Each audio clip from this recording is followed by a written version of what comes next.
और अब देखिए 5 मिनट का बुलेटिन। पाकिस्तान ने फिर तोड़ा सीज फायर। जम्मू के पुंछ सेक्टर के बालाकोट और सब्जा इलाके में सुबह 4:30 बजे से फायरिंग। भारतीय सेना दे रही है मुंहतोड़ जवाब।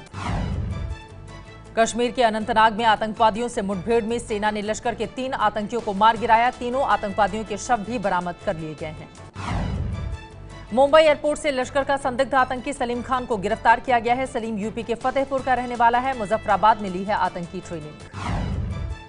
अमेरिका की तरफ से अंतर्राष्ट्रीय आतंकी घोषित होने के बाद इस्लामाबाद में खुलेआम दिखा आतंकी सैयद सलाउद्दीन।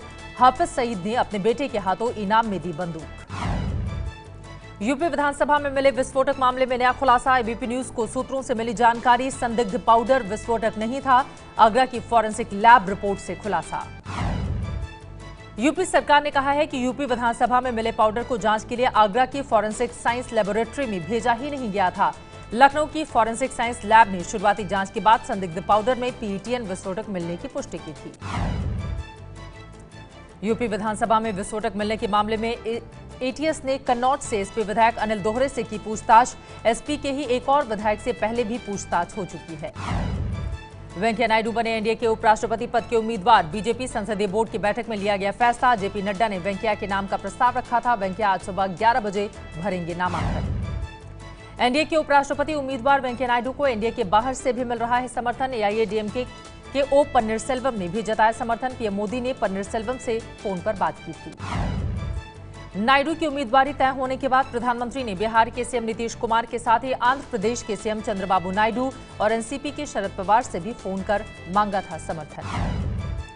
एनडीए के उपराष्ट्रपति उम्मीदवार बने वेंकैया नायडू को वाईएसआर कांग्रेस का भी समर्थन मिला। पार्टी चीफ जगनमोहन रेड्डी ने अमित शाह को दिया भरोसा। मॉनसून सत्र के बाद मोदी कैबिनेट का हो सकता है विस्तार। नायडू 2 मंत्रालय का जिम्मा संभाल रहे थे। पहले से ही 2 अहम मंत्रालय रक्षा और पर्यावरण का कोई स्थायी मंत्री नहीं है। यूपीए के उपराष्ट्रपति पद के उम्मीदवार गोपाल कृष्ण गांधी आज अपना नामांकन पत्र भरेंगे। नामांकन के दौरान कांग्रेस समेत विपक्षी दलों के कई बड़े नेता हो सकते हैं शामिल। उपराष्ट्रपति चुनाव के लिए आज नामांकन की आखिरी तारीख है। 5 अगस्त को होगा उपराष्ट्रपति का चुनाव। 5 अगस्त को ही नतीजों का ऐलान होगा। पटना में आज होगी बिहार सरकार की कैबिनेट बैठक। सबकी नजरें बैठक में तेजस्वी के शामिल होने पर टिकी होंगी। 15 जुलाई को विश्व कौशल दिवस पर आयोजित कार्यक्रम में तेजस्वी नहीं पहुंचे थे। जम्मू में पहली बार आरएसएस की अखिल भारतीय बैठक होने वाली है। आज से 3 दिनों तक चलेगा सम्मेलन। संघ प्रमुख मोहन भागवत उद्घाटन करेंगे। बीजेपी, बजरंग दल और स्वदेशी जागरण मंच के कई नेता होंगे शामिल।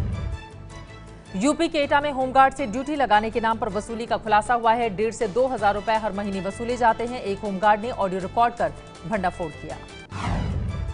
बंगाल की खाड़ी में भारत, जापान, अमेरिका की मालाबार युद्धाभ्यास के दौरान समंदर में तीनों देशों के युद्धपोत, सबमरीन और एयरक्राफ्ट कैरियर नजर आए।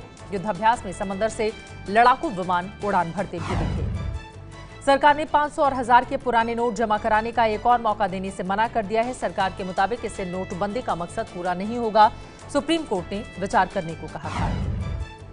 आयकर विभाग की बड़ी कार्रवाई। केंद्रीय प्रत्यक्ष कर बोर्ड यानी सीबीडीटी ने देश भर में 300 इनकम टैक्स कमिश्नरों का तबादला किया। भारत चीन सीमा पर तनाव के बीच महाराष्ट्र के अहमदनगर में कम्युनिस्ट कार्यकर्ताओं ने चीन की एक मोबाइल निर्माता कंपनी के होर्डिंग्स उखाड़ फेंके और चीनी सामान के बहिष्कार की अपील की। पंजाब में सरकारी कर्मचारियों की रिटायरमेंट की उम्र घटकर 58 साल हो सकती है। सीएम अमरिंदर सिंह ने कहा है कि 2 साल एक्सटेंशन देने के बादल सरकार के फैसले पर पुनर्विचार किया जा रहा है। दिल्ली यूनिवर्सिटी में एडमिशन के लिए 5वीं और आखिरी कट ऑफ लिस्ट जारी कर दी गई। लेडी श्रीराम कॉलेज ने लड़कियों के लिए सबसे ज्यादा 97.5% का कट ऑफ बी ऑनर्स के लिए जारी किया है।